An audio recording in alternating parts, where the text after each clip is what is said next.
Welcome to the Blogger Genius Podcast, brought to you by Milo Tree. Here's your host, Jillian Leslie. Hello, my friends. Welcome back to the show. I am Jillian Leslie, your host. And before I get started today, I wanted to talk about a way for you to monetize your community. And this is using our new product, Milo Tree Easy Payments. It is a way for you to set up a membership or sell a one-time workshop or event, and you can set this up in about 15 minutes. There's no complicated tech to learn. All we do is give you a way for your customers to sign up for your membership or your workshop. And we also add your customers into your email service provider. Oh, wait, and one other good thing, you don't pay us until you start making money. There's no monthly fee. We only take a small transaction fee. So we're on the same side. We did this on purpose. We wanted to find ways for you to monetize your audience easily. If this sounds interesting to you, head to milotree.com/easy payments. Sign up for your free account. Got any questions? Reach out to me at jillian@milotree.com. I really think this could be a game changer for you. For today's episode, I have my friend Janine Crooks back on the show. This is our second visit, and Janine is an affiliate marketing expert. In fact, she works at AWin and ShareASale. Her first episode was one of my most popular because she gave such actionable tips on how to monetize using affiliates. So I wanted her to come back at the end of 2021 so she can share her strategies for you to boost your income during the holidays. I promise there will be new ideas for you in this episode. So without further delay, here is my interview with Janine Crooks. Janine, welcome back to the show. Thank you so much. It's so great to be here. You have got a great group. Oh, well, I want to say that you are my affiliate marketing expert. And your episode, I'm going to put your first episode in the show notes so people can listen. But it was one of my most popular episodes. I think everybody wants to do affiliate sales for bloggers, especially when they start monetizing. It's one of the ways I say get affiliate links up in your blog, because it's like a no-brainer. Yes. Oh, I couldn't agree with you more. I mean, I watch people, I'll read different blogs and stuff like that, and I'm like, oh, you need a link right there. Yes. And it's just like you're leaving money on the table. But the other thing is you're also helping your reader when you put those links in, because you're saying that something is wonderful. You're mentioning perhaps a brand by name, and then you're just kind of saying, okay, here's the internet, go find it. Good luck. And I can't remember if I told this story last time. It's a little bit embarrassing, but I'm going to tell it again in case if I didn't. My husband and I were traveling to Prague, to Old Prague specifically. And we read on a blog post about this wonderful hotel just outside of Old Prague. It was like, that's where we want to stay. But she didn't have a link. And so I went on a site and I booked. And when I got there, I'm like, this isn't right. I was next door. So I didn't speak Czech. And I mean, our hotel was okay, but I had to walk past the one I wanted twice a day. I went to and from Old Prague, so I didn't get to stay where I wanted. And she missed probably about $60 in commissions because she didn't put the link in, Totally. And so it would have helped me if it had been there. Because if you think about it, affiliate links, there's no requirement to click them. It doesn't cost the reader anything more. You're simply helping them find the product that you just told them was great. I love that. Wait, so Janine, let's back up a little bit. I know we went through this in the first episode, but will you share why you are my affiliate marketing expert? Well, I've been in the industry for over 20 years. That tells how old I am, but that's okay. I think it's pretty obvious I am not, 22 anymore. So I've been in the marketing, in affiliate marketing industry for a long time, and I've kind of been in every single role. I've been a publisher, I've been a merchant, I've been a vendor. This is my second time with an affiliate network, but I'm very proud to say that I've been with AWin for nearly 11 years now, which is hard for even me to believe. Wow. But, I'm very happy where I am. So I leave, So it's AWIN and ShareASale. Now, many of you in the audience, I'm sure, have probably an AWIN or ShareASale link on your blog. If you don't, go check them out because they work with virtually everybody in the industry. We work with, in the US, we work with over 7,000 different merchants. On a global basis, we work with about 26,000. So, we do have, nobody has everybody, but we have a lot of the really great guys that people like to work with. Etsy, for example, since most of your audience is bloggers, Etsy I found has kind of everything. That is somebody who has everything. And it's fun because when I've talked with different bloggers along the way and they've told me like what their topics are, we'll go onto Etsy and we'll search and dang it, we always find something, For our blog, Catch My Party, one of the biggest ways that we monetize is through Etsy affiliates through AWIN. So we pull in people's Etsy products around parties. So we are very grateful for AWIN. Oh, I'm so glad to hear that. Yeah, Etsy's one of our top merchants, to put it mildly. But, I just love it because they're great people to work with, absolutely fantastic people to work with. And that's just so nice, and then I see how many different, bloggers, influencers, all of those sorts of people are able to, leverage the products that they have. So for Catch My Party, back in the day, we experimented with putting a storefront on our site with a party supply company, and it didn't do well. But then what we discovered was when we put Etsy products on our site because of the cookie. So you don't necessarily have to buy this specific product, but you might go look at this product. I hope you buy it if it's what you're looking for. But then you're right. If you go buy something else, we benefit just because we sent them to Etsy. So I think that's like the hidden value is really like people shop on Etsy for a whole host of things, and it can really pay off. Well, I'll tell you one of my little secrets that I do is often on Black Friday, I will go into the Etsy account and we've got product level tracking on there. So you as a publisher as well can actually see what people bought. Just so fun. The variety of products that it was like Etsy sells that. I didn't even know it, and just how fun it is and all the different items that are there. And you can just kind of picture, who would that be, a good gift for that they bought today? And, so I like doing that. I also like the fact that Etsy is made up of, individual sellers. And so when you're buying something on Etsy, you're supporting somebody's private business, their little local business. So that's where I did an awful lot of my shopping last year as well, just because it's like, I want to help this person who has, this tiny business, this home business or whatever, to support them as opposed to the Amazons of the world. Totally. So let's talk about Black Friday. So the reason I wanted you on the show was I wanted to talk about Q4, Black Friday, and how publishers, bloggers, influencers, creators could set themselves up for success. Sure. There's a lot of different things that you can do. For starters, one of the things that we really noticed, and especially grew last year, is that Black Friday is not one day anymore. It's actually kind of that whole week. And so actually starting as early as the week before that, you may start getting emails from the advertisers that you work with, kind of either hinting about their sales or flat out telling you what their sales are going to be for that holiday weekend. And, and in some cases, they'll start their sales prices on Monday before Thanksgiving. So Black Friday's on a Friday. Thanksgiving is that Thursday. People start sending emails on Monday, would you say? Or the week before. Even the whole week before? The week before. And that might be to alert you as one of their affiliates that they've got some special sale coming up. Because, and I appreciate that they're getting to this point now.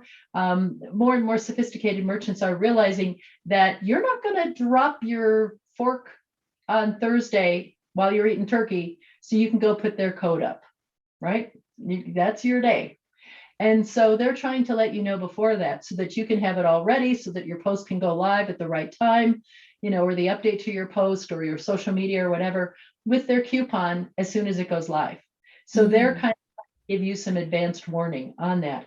And it's a trust situation. They're trusting that you're not going to let it go live until they said, this coupon is now active, but more and more of them are realizing that they are in a relationship with you as their affiliate, that they can totally trust you to be responsible with their content. And conversely, you have a chance of having this great coupon on so much off on something if you buy it on Wednesday instead of waiting till Friday. The advertisers that are out there are competing for the holiday dollars, and they know it. And so what they're trying to do is figure out what can they do to give them a leg up over their competition to try and do even better, come holidays, to try and grab more, a bigger share. Can I see that? Let's say I go to the share sale dashboard and I have my affiliates. Can I go like drill down and it will tell me, hey, we're starting this sale on Tuesday, or this is when this is going live? Like, how do you recommend I do my research? Well, there's a couple different ways. What you're going to find probably as the most likely is to get emails from your merchants. So when you get those, instead of, oh my God, it's them again, read it seriously. They're trying to tell you something. They're trying to tell you what products they're going to highlight, perhaps what sales they're going to have. So you can do it that way. The other thing that you can do is when you log into your share a sale account, it will tell you who sent out a newsletter that day, or if somebody's put in new banner ads or updated their data feed. There's all that kind of information that's in there. So, kind of see who's doing activity right now. That's always a good guide. And for most people, they're not dealing with 200 different merchants. They're dealing with a handful of merchants that are their favorites. So it's not that time intensive to go through that half a dozen merchants or whatever it is, or even dozen merchants, your favorites on each network who are most likely to have sales. Because if you've been working with them for a little while, you know who's got the coupon codes, who tends to give you a deal on something. Check them out and see what it is. It's really worth it, because at this time of year, things go insane. And that's half the fun. I'll give you kind of one fun statistic. Last year on Black Friday, AWIN and ShareASay were tracking 300 transactions a second. Wow. Yeah. That's how much they're buying online. So, and we expect this year to be as good or better. Really? Now let's talk about gift guides. What kind of guides do you recommend publishers create this year, as we're kind of in COVID? It's kind of ambiguous, but like, what is your advice about a gift guide? And then what is the best way to be promoting that?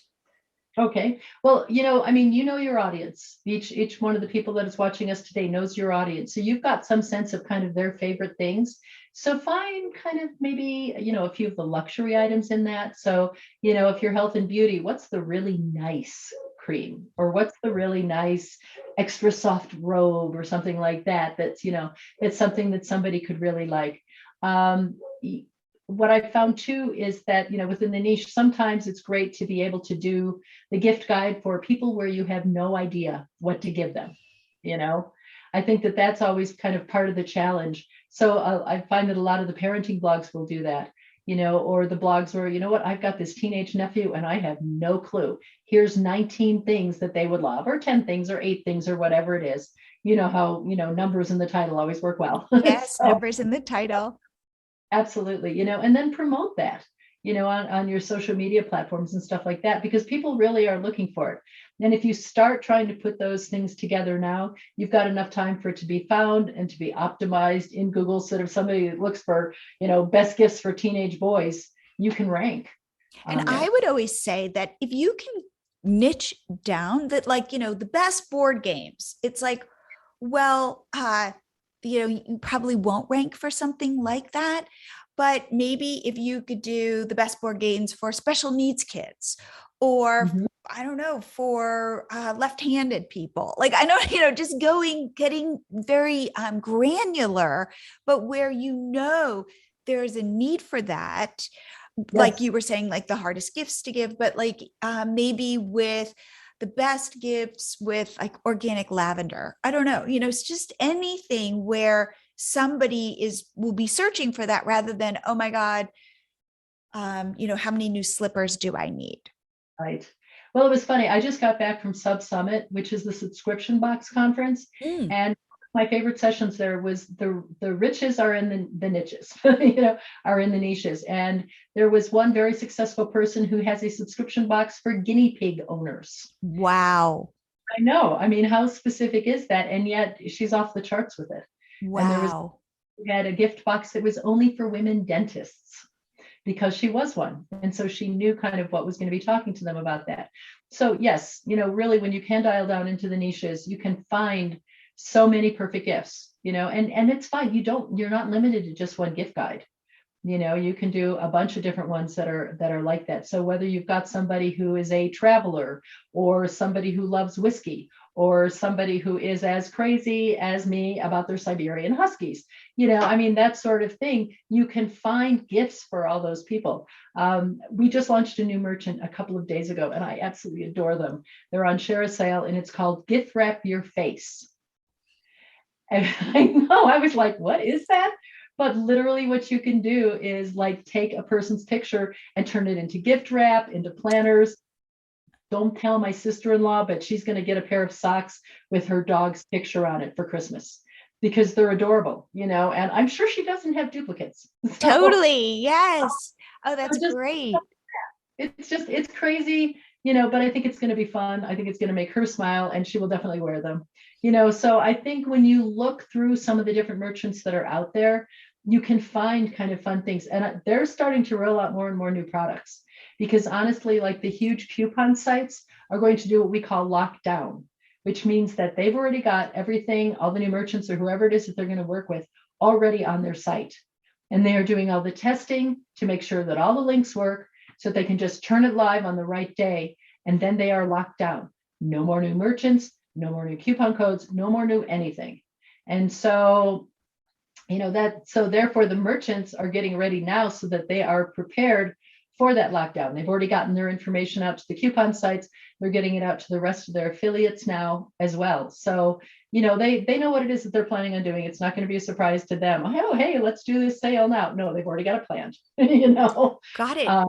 Just when they share it with everybody, but they will be sharing a lot. I'm already seeing emails come through to me that are for the holiday season. That's what they're getting ready for is Q4. Yeah. And as soon as I want to say, if you are listening to this now, like get posting, like get those posts live and up so you can get some SEO juice, some Pinterest juice, some shares on social, do not wait. And a lot of times too, I always recommend if you have a gift guide from last year, update it for this year and put 2021 on it. Yes.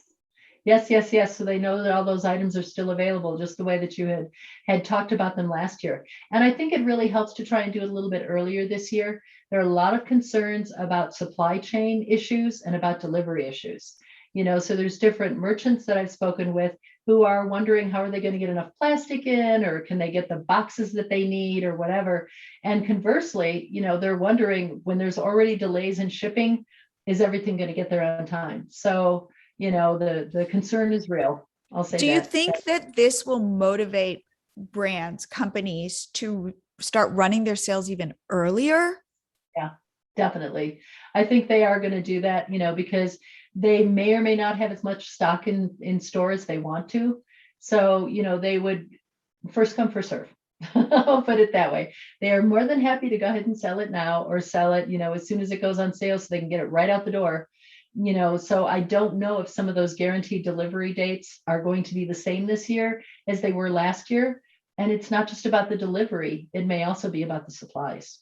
And is that the biggest thing you're feeling this year in terms of COVID and like how supply chains are getting a little wonky? Well, I think there's a lot of things that are going on. We all watched how COVID changed so many things last year. And, a very positive thing is that a lot of people who had never shopped online before became very comfortable with it. And yes. It's a wonderfully easy thing to do. So, oh my God. Yeah, it was great. At a time when so many people really weren't sure what was going to happen, it was interesting to kind of see who responded in what ways. Because we had some merchants that decided to, almost close down their programs, and they set their commission rates to 0 and they were just going to hunker down. But there were a lot of others who were like, hey, we're going to get through this together. And, we may not be able to deliver it in 2 days, but we'll get it in a week or whatever it is. We'll keep your client informed. And they, ran their programs just as normal, or, even better, had special sales on things that people needed. Etsy, for example, was off the charts because there were so many Etsy stores on there that already had masks. Yes. Yes. Yeah, it became a category for Etsy that had never been before. It used to be like there was bridal, there was pets, there was kids, there was, travel or whatever. And all of a sudden, and there's masks. Okay, and it's still quite popular there. Some of the other things that we're seeing is definitely the travel market is coming back quite strong. And so where people weren't sure before if they were going to travel, they're getting a lot braver about that now. I've been to a bunch of conferences and had a great time being live and in person, so I mean, that's the kind of thing that you can think about this year as well. I think that a lot of people have bought a lot of the things that they were looking for last year for their homes.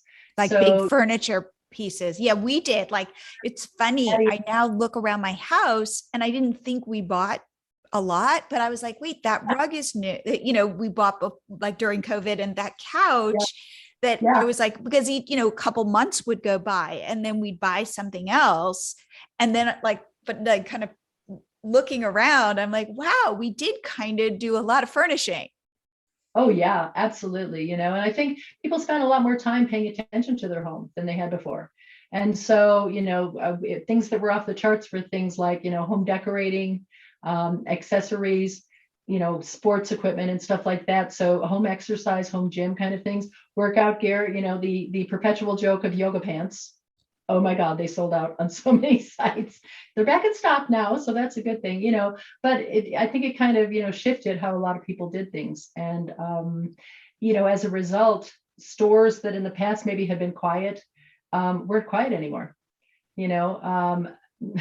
Liquor delivery to homes, off the charts. If you could if you could order wine or whiskey or whatever to be sent to you, that was always very popular. Food is still extremely popular to do. I mean, they're doing great, but it's kind of neat because the demand from COVID meant that there's a lot of new merchants that are out there now that have all sorts of wonderful, cool little gifts. I mean, I was talking about the guinea pigs, but there's all sorts of neat fun things for, the person who loves different cheeses, or the person who loves different spices, or the barbecue person, whatever. There's all sorts of things like that are out there, whether you're sending them the meat, whether you're sending them the spices, whether you're sending them the barbecue sauce or the tools or whatever, there's great gifts for all of that. The other thing that I think will continue being really popular is educational items and gifts. There's actually a merchant that we've got called Outschooled, who did so well last year because they have a lot of individual little programs for kids. So a kid could join, and or the parent could buy them a gift. For example, my boss has twins that are like 9 years old. And so one day her son learned how to juggle through Outschool, and the next day he practiced long division in a different program, and so there was different things that you could buy every day like that. Those work as gifts as well, but it's kind of fun because I think people really got comfortable with exploring those online things. I was mentioning subscription boxes before. Those are great at the holidays because a lot of those companies learned, I'm going to do a gift box. You don't have to buy a 3-month or a 6-month subscription. You can buy a one-off box that has all these wonderful things, and I'm going to tell you what all those wonderful things are, so that you can give those to the right person. And so there's been just some great stuff. We are halfway through the episode, and I'm sure you've come up with some ideas for blog posts you want to write. Before you move forward, go to milotree.com/blog post checklist so you know how to optimize these new posts, both for your audience and for Google. Again, head to milotree.com/blog post checklist, and I lead you through what needs to go in that post for it to be successful. And now, back to the show. What I hear you saying is you can get more personal. Absolutely. That you can really give you the husky gift. And me, the like organic lavender gift that you Exactly. can get, whereas before it'd be like, well, you get like the dog gift and I might get like the nice smelling candle. Now you can like really dig in. Oh, yes. Yes, yes, yes. And I mean, because there were so many wonderful sales and such an increase in business last year, so many companies were able to expand their product lines. They figured out what it was that their audience loved. And as a result, produced, so many new things. And it's just great. Yeah. Organic lavender off the charts, So now, I mean, the number of things available. now last time we talked, Amazon changed their affiliate program, Amazon Associates, and people were up in arms. And you came on and you explained the changes and how people should think beyond Amazon. Do you have any updates on how Amazon's program has changed since we talked last? Is it the same? What is your thought about that? Well, Amazon reinstated most of their commission rates that they had slashed down to 1%. But my personal opinion, how can you ever trust them again? I mean, there wasn't any reason for them to do that. It wasn't like they weren't making money, for sure. It wasn't like, oh, tough times, we can't afford to pay our affiliates. They were making money beyond hand over fist. And so, they just decided they did it because they could, as far as I'm, after 20 some years in the business, maybe my opinion may be worth something. But, I mean, I think that one of the good things that came out of that was so many affiliates discovered that there are so many other places that are wonderful sources for products that, either it's the same product that was offered on Amazon, but with better customer service, with a 30-day cookie, with a higher commission rate, and people, I think, because Amazon started having so many delivery problems and they weren't delivering everything within a couple of days, a lot of people understood, what? I can wait a couple of days to get this, and maybe I'll buy it from there instead of from here because, I kind of like the way these guys are treating me. They've got a better product supply. They've got better customer service, all sorts of reasons. So I think that really helped to kind of get consumers to open up to the idea of not just going, oh, I've got Amazon Prime, so I'm going to order it from Amazon because, I get it for free in 2 days. Shipping charges didn't seem to be that much of a deal anymore. And the other thing was often on many sites, if you buy X amount, your shipping is free. Mm-hmm. So a lot of people started enjoying that as well. And that's also a very popular promotion during the holidays, is either reduced or flat rate shipping costs. And in some cases they'll reduce right down to zero. I mean, I know that I'm going to be shopping. I've got a few favorite stores and I know that they'll do that because if I buy enough, then I don't pay for shipping. And that's good. But, what I really found too was that paying a couple bucks for shipping to get what I wanted when I wanted it was worth it. Mm. One thing too for your audience to keep in mind is people come and read their blogs because they know them and they trust them. They trust their recommendation. So if you tell somebody, this is the place where I would recommend buying it from, odds are they're going to follow up on that. They're going to check it out at least and see, what's available there because you said it's good. And so, fully leverage that.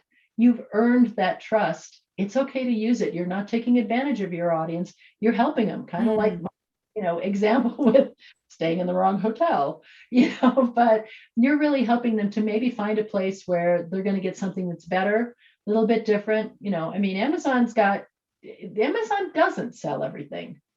They really don't. And their prices are not always the best. So a lot of times, and especially, Amazon may discount it a little bit, but Amazon's not as likely to throw in a free X because you bought Y and Z. Right. Amazon, they are not designed to do that, but the individual merchants are. So Totally. there's kind of fun things they can do. Now, what about live selling? Have you noticed this trend of people, like you can now have your own show, say on Amazon and sell, but you can also do it like on your blog or Facebook Live or whatever. I feel like as we've been starved for human contact, live video has become even more viscerally, I don't know, touching on that humanness. Yeah. I think that that's kind of fun when you get the chance to do that. And I mean, you feel like you're in a conversation with somebody.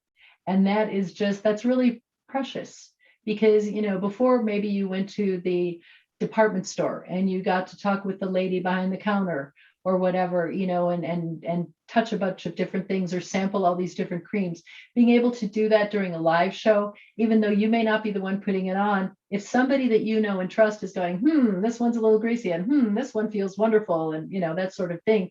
I think that as you were saying, there's almost kind of like this visceral experience of it. You feel at least a lot more like you're there. And especially some people, depending on where they are geographically, that may be the best that they can get. And they're like, yay, I love this. Because I feel like that's been something that I've seen during COVID. And I will tell you, if there's somebody selling something live, it's like they've got their own QVC show, but it's not, it's in their living room or in their bedroom. They're trying on to showing like earrings. I will watch it. I know, it's kind of fun because there really is, you may not be totally in person, but you're more in person than just here's a picture, sort of thing. And, there's some great ones. Oh, by the way, there's a great subscription box with the earrings too. Oh my God, I loved it. And I don't even wear earrings, but I'm thinking about getting it for my niece because she is the perfect person for that, That is true. Yes. So what other trends are you seeing when it comes to social selling on TikTok or Instagram or doing live selling? Because I know there are even apps that you can use where you can like sell live. So what are things that you've seen where you're like, now that is cool, or I bet that's successful? Well, a lot of times people will do unboxing, try and give that experience. And that's always been, it's been growing. I mean, it was a trend that started in China, but people over here in the US started really enjoying that because, it kind of gave them kind of the whole experience as well. And this is what I can look forward to, even, when I get that product, I know it's going to be like this, so I think those kinds of things are there. Being able to see kind of, for example, if it's something that involves your family members, like if my dog ran in and I handed him a treat and he just took it and ran away, that's a good sign. My husky likes it. Hopefully your kid will, remember the old Life commercials. Mikey likes it. It's kind of a variation on that. So, if you've got any of those kinds of items that are easily demonstrated or whatever, I think it just takes you to a new level on it. We're seeing a lot of people being very active on social media. TikTok is definitely growing. But, the old standards, Facebook, Twitter, Instagram, Pinterest are all there. I think some people have been wondering if Pinterest is getting quieter. Not from what I can tell. It seems like there's still a lot of folks that are there and that are still working with their own systems in terms of, pointing back to their own site or putting in their affiliate links. Of course, Instagram makes that a whole lot more complicated. And even with the arrival of their programs, their affiliate program, it's kind of not quite as robust as you might experience working with a network, a major network. So like A1 in the share sale, but not just us, a lot of other people have it as well. We have additional and different technologies than what Instagram can offer. And so that can help, either on your conversion rate, on your tracking, Instagram doesn't offer cross-device tracking. So if somebody finds something that they love on Instagram, the cookie drops on their phone. But if they go back later and they buy it on their laptop or their desktop or whatever, Instagram's not going to track that from device to device. So wait, could we go break that down for me? Sure. So wherever somebody clicks through the first time is where the cookie drops. And for people who don't know, cookie is a little piece of code that says, so for example, back to the Etsy thing, I want somebody to click on my Etsy link and all of a sudden a little piece of code gets put on their computer. And then I think the cookie is good for 30 days. If they go back to Etsy, not through my site, just on their own computer, that little code is like a ticking clock. And if they buy something within 30 days, I get a commission. So now go through the Instagram version of this. Well, what I'm saying is cross-device tracking is not something that's available on Instagram. And so a lot of searches start on mobile devices. People are always on their phones trying to look up whatever. And then they will, maybe they find something that they like. They're going to go home that night and buy it on their laptop or on their desktop because, it's too much trouble to try and put a credit card number or figure out what the sizes are or see what the colors are or whatever. Instagram, to my knowledge, does not have cross-device tracking. So they can't say this person who is on this phone is now this person on this laptop or desktop. But all the major networks do. Follow that. And so that means that you, as the affiliate, will get the commission for that. So let's say somebody goes to my site, Catch My Party, clicks on one of my Etsy links, then goes home onto their laptop. Do you know that that's that person? Without any personally identifiable information. Okay. We know that the user of this phone is the same person as the user of this desktop. So it's all completely compliant from privacy requirements, from GDPR, from, CCPA, from all the other alphabet soup kind of laws that are in place. We can do that. We know that we're okay in doing that, but we can track that person and make sure that you get the right commission for it.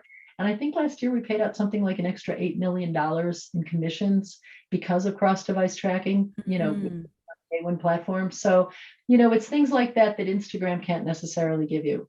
I was going to say, I think Pinterest is really pushing idea pins.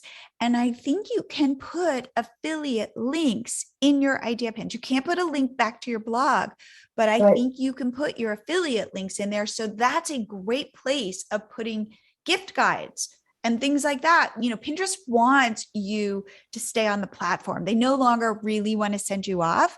So, hey, use that real estate to go, I'll create on your platform and I'll make money at the same time.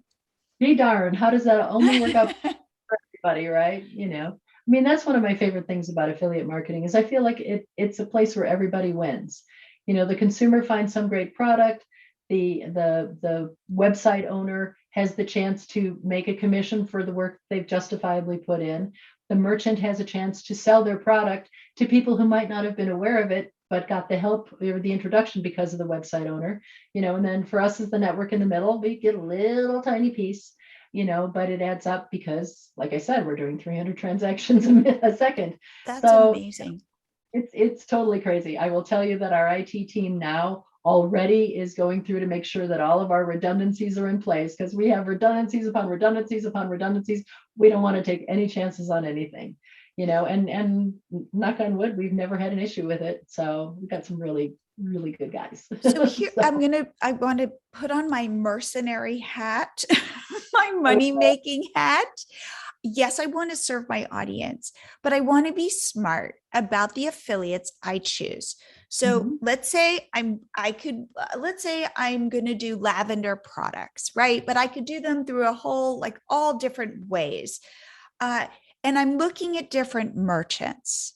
What should I be looking for? Because I had interviewed somebody else on my podcast and she's like, well, you know what I do? I kind of look at the commissions. And she also is tracking. Could this be true that on different networks, they could have different commissions if it's the same company, or typically that's not true? How should I shop for products, one, wanting to serve my audience, but if I have like 2 lavender candles from 2 different, vendors, how do I pick which one I'm going to promote? Well, there's a couple different things to look at because some people will just fall in love with whatever the commission rate is. Not the only guideline here. You also want to try and get a sense of what their conversion rate is. So, maybe this is somebody who has a slightly lower commission rate, but 4 out of 10 people who go there buy something, as opposed to the other guy who has a higher rate, but only sells 2 out of 10 times. And where do I see this? Will I see this on the dashboard? You're going to be able to see what their conversion rate is. You're going to be able to see what their approval rate is. And part of what that is, how many times do people return it? The approval rate is how many of the commissions on an overall basis do they actually end up approving. So 100% means they approve everything all the time. If it's a site that does accept returns, you're going to get some sense of that also in there. You're going to be able to see what the EPC is, which is earnings per 100 clicks. And so, that gives you an idea as well of what the conversion rate is. And kind of one little thing that I always try and tell people is, like, for example, I had something where the commission rate was, I think, like $5 per sale. It was just an easy registration, really clean like that. But the EPC was something like $35. And they're like, how can it be $35 on a $5 sale? That's because out of 100 clicks, they had 7 to 8 people that bought that. So that was a higher conversion rate. That's why the EPC is so high. They convert really well. So you can get a sense about all of those kinds of things that are on there. On Share a Sale, it goes deeply into, how long has it been since the last sale? When was the last time they updated their data feed? It tells you that on AWIN as well. So there's a lot of information that's available on each one of the merchants. You just have to spend a little bit of time kind of looking at their particular page. But don't just fall in love with the commission rate. Okay, Take a look. so wait, can we prioritize? So first thing you would notice, commission rate, right? So right, it's one of the things on the list. Okay. But make that your deciding factor. Okay, so first commission rate, go down the list. So commission rate, conversion rate, approval rate, all three of those are really important. Then you're also going to do things like how long is their cookie period?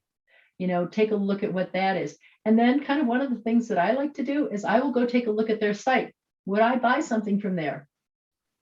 I mean, it may not sound like rocket science, but some sites are really nice and some sites are like, what are you trying to do here? I'm confused. Maybe it's not easy to find the products.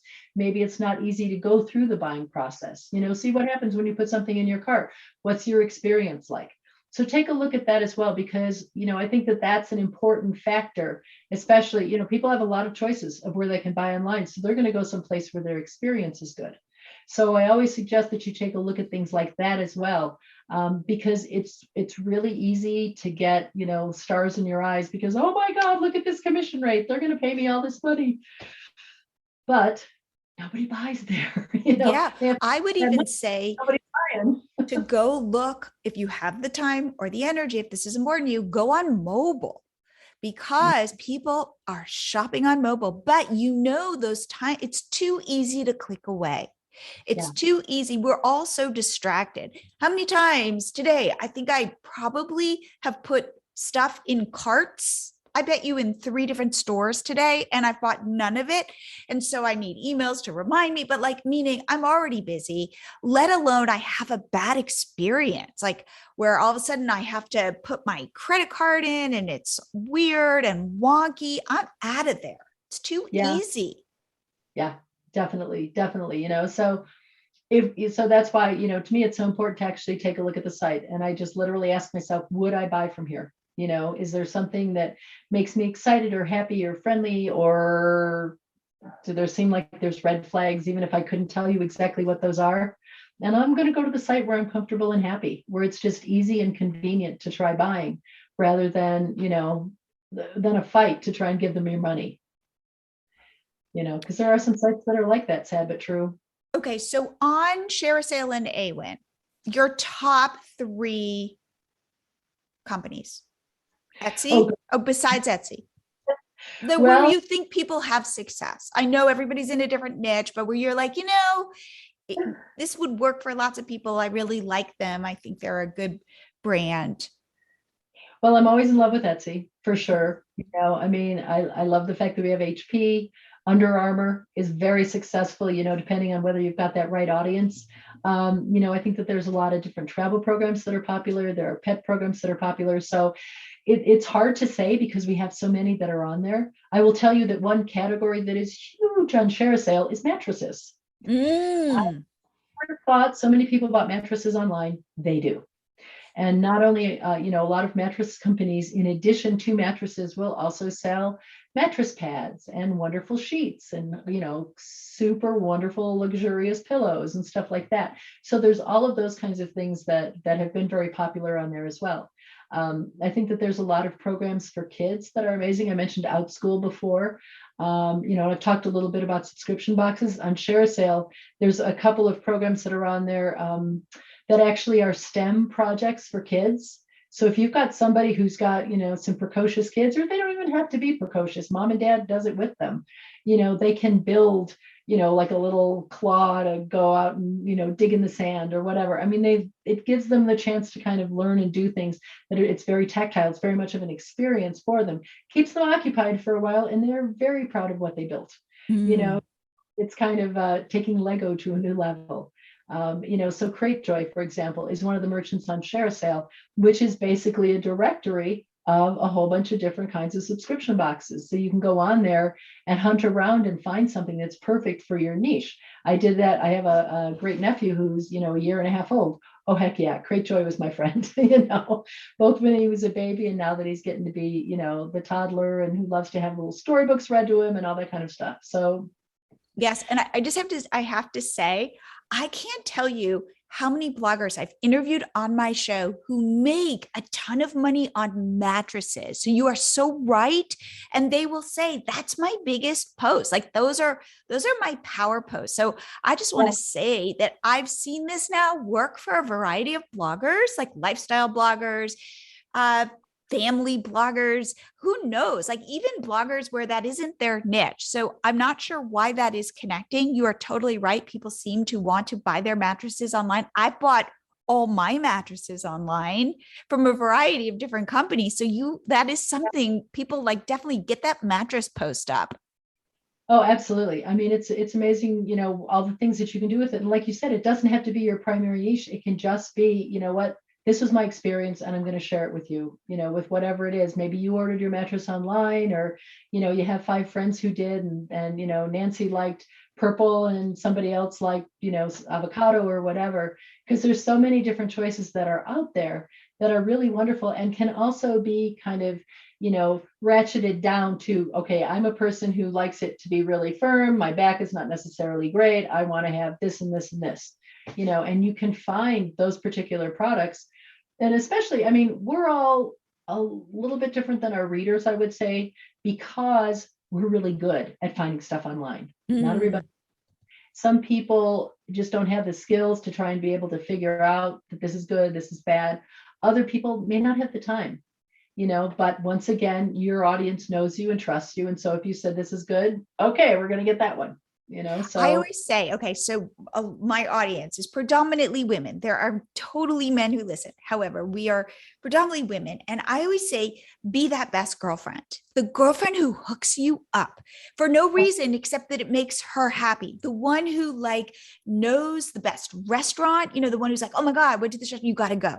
Or you got to check out my lipstick. This is awesome. Or knows everything about sunscreen, or who knows, like where to get a cake.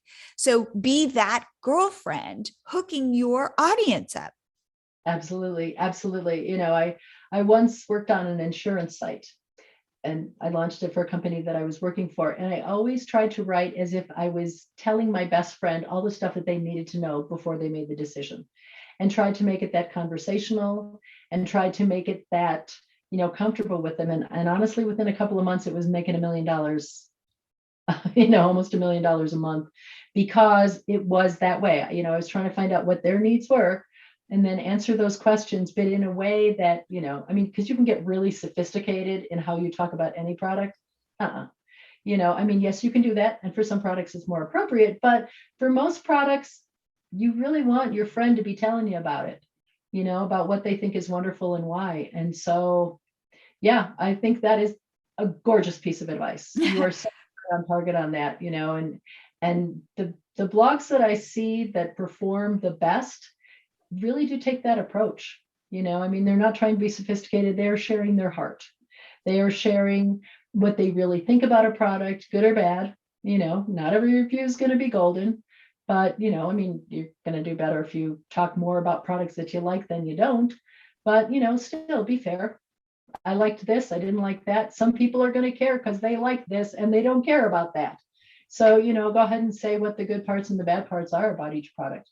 But do it like a friend. Yeah. And you said this at the beginning. And so I'm going to we'll wrap this up with this idea. It is a win-win. You are not pulling a fast one on your audience. You are helping. You are a helper. You want to make somebody's life better. And, using an affiliate link doesn't cost anybody anything. It's not even 5 cents. So therefore, just, because I know that sometimes we get in this weird mindset of like, oh, I'm going to, I don't know. It feels so salesy. Yeah. Yeah. And that's not the case at all. You're telling a friend. So do you really try and sell a friend? No, you give your friend good information and you tell them what you really think in your heart. and yeah, it's not being salesy. They don't have to click on the link. They can just read right over it, ignore it, just keep going. They can go find any other place that they want to buy it at. They can just click through your link and do all their research on it and then go someplace else and buy it. That's fine. They're not under any kind of obligation. You are not even going to know who they are. Their identity is totally hidden, all that kind of thing. So, it's not like, oh no, she's going to know that I didn't buy through her. You're not going to know. And so I think that there's that kind of thing going on. There's one other thing too that I want to mention before we end. My mantra, and I'm literally getting an Etsy pillow that says this, is any noun, especially a proper noun, can be an affiliate link. So explain that, unpack that. When you're trying to figure out where to put in an affiliate link, look for the nouns. If you've used a proper name, see if that company has a website with an affiliate program. If not, see if there's like a bigger company, the Amazons or whatever the world, but there's other ones besides Amazon that are out there that are online department stores. But see if there's somebody else who sells that product and join their affiliate program so that you can put in that affiliate link. I'm not saying turn every single noun into it, but scatter them where it makes sense, where somebody has just read something which is going to make them say, "Ooh, I want to click here and see if I can buy that." That's where you put in the link. So, don't be afraid to put them in. I wouldn't say put in, 15 in a paragraph, but sprinkle them through. And I think that they can be throughout the entire article as well. Don't just put them all at the bottom. Not everybody hits the bottom of the post. Make sure you have your affiliate disclaimer on there. You do have to do that to be FTC compliant, not just for you, but it also protects the merchant, because the merchant can get in just as much trouble if you don't have your disclaimer on there. Have to say that. No, definitely. Definitely. And you can't just put it, just so you know, in your blog, in your right column, in your right rail, because on mobile, that ends up way at the bottom of the page and they'll never get there. It has to be in that blog post. Yeah, it's technically it's supposed to be before the first blog link or the first affiliate link. If you are showing consistency to the FTC that you're always trying to have, the disclosure in there in the right place and stuff like that, I don't think they're going to come and beat you up on it, because you're trying the right thing. But you don't want it to be in your footer. You don't want it to be in your sidebar. You don't want it to be a link to another page. It has to precede the copy. Yeah. And I actually did a podcast episode with a lawyer talking all about this. So I will put a link to that episode in the show notes. So if you want to go dig deep into that, you got a whole episode. So absolutely. Okay. So Janine, I would say, based on our conversation, our recommendation, the two of us, is start now. Yes. Start researching, start writing those posts, start updating those guides, get specific, and really put your heart in it. I liked when you said that word. Mm-hmm. It makes all the difference. I think that it can show in writing. I can tell when I'm reading a blog post that was written by somebody who's only out because it's got a high commission rate and they don't know anything about the product and they don't care about the product. They're basically writing a book report. No, I'm not going to respond to that. And from what I've seen, most people don't, instead make it something that you really care about, that you have some knowledge about, some passion about, and it's going to make all the difference in your conversion rates. And be willing to say things like, I promise you this spatula, if you think this, again, from your heart, but like, this spatula will change your life. So click here, use terms, click here, put arrows, do whatever it is, because you want to change somebody's life with a spatula. Yeah. And it's funny how some of those products really can do that, this wonderful, flashlight. I've got two huskies who like to go outside and hide behind the bushes at night, trying to catch a mouse or something, whatever's back there. Oh my God, my industrial flashlight is my best friend, So it may sound silly and funny, but, somebody online suggested that this was a great flashlight to get for those purposes. Oh yeah, it worked, so, just like you said, if it's your friend and you're telling them about that product, tell them. Tell them it will change their life. Yes. And it's so possible, Yes. Well, it's like those little things that you walk through your life and you're like, I love this. Yeah. So I get it. Okay, Janine, if people have questions or want to reach out to you or learn more about ShareASale and AWin, how can they do it? Well, my email address, I'm always happy to respond to emails. So it's janine.crooks@awin.com. I'm going Okay. to spell it.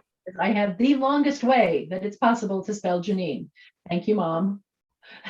So it's JeAnNNIE .crooks, @awin.com. So please feel free to reach out to me there. I'm on Facebook. I'm on LinkedIn. I am on Twitter. I am all over the place. So, just feel free to reach out to me any way you want to. I'm always happy to chat about affiliate marketing, which is my favorite topic. I'm good at helping people try and figure out what merchants to use on their sites, because I've been doing it since forever. I think that's kind of my superpower is to I help manage love that. bloggers with merchants and stuff like that. So, I'm always happy to help people on that. I love affiliate marketing, and I've seen it change a lot of lives because people didn't realize they could make money online. And then, they start putting in a few affiliate links and oh my gosh, all of a sudden the world is different. I love that. That gives Mm. me joy. And so whenever I can do that for anybody, I'm happy to do it. Oh, Janine, thank you so much for coming on the show. I hope this inspired everybody to dig in, really, just and by the way, if you make that gift guide now, you'll update it next year. Like you've already created the content. So I just feel like this is the time when people open their wallets and start spending. And if you can be their best friend during this journey, what better? Exactly. Very well said. Yep. Oh, well, Janine, thank you so much for coming back on the show. Thank you for having me. It's always a treat. I really appreciate it. I hope you got a lot of ideas from this episode. Remember, go into your posts and be of service to your audience by letting them know where they can purchase the items that you love. Before I go, I wanted to read a quote from somebody with a membership. So as we're building out Milo Tree Easy Payments, I have been interviewing people with memberships. And here is what she said. She said, I love teaching. I like bringing a community together. There's a fun camaraderie. If that resonates with you, if you've got something to teach, a membership you want to build, but so far you've been not sure how to do it, head to milotree.com/easypayments and sign up. I promise this is the easiest solution out there. And I will see you here again next week.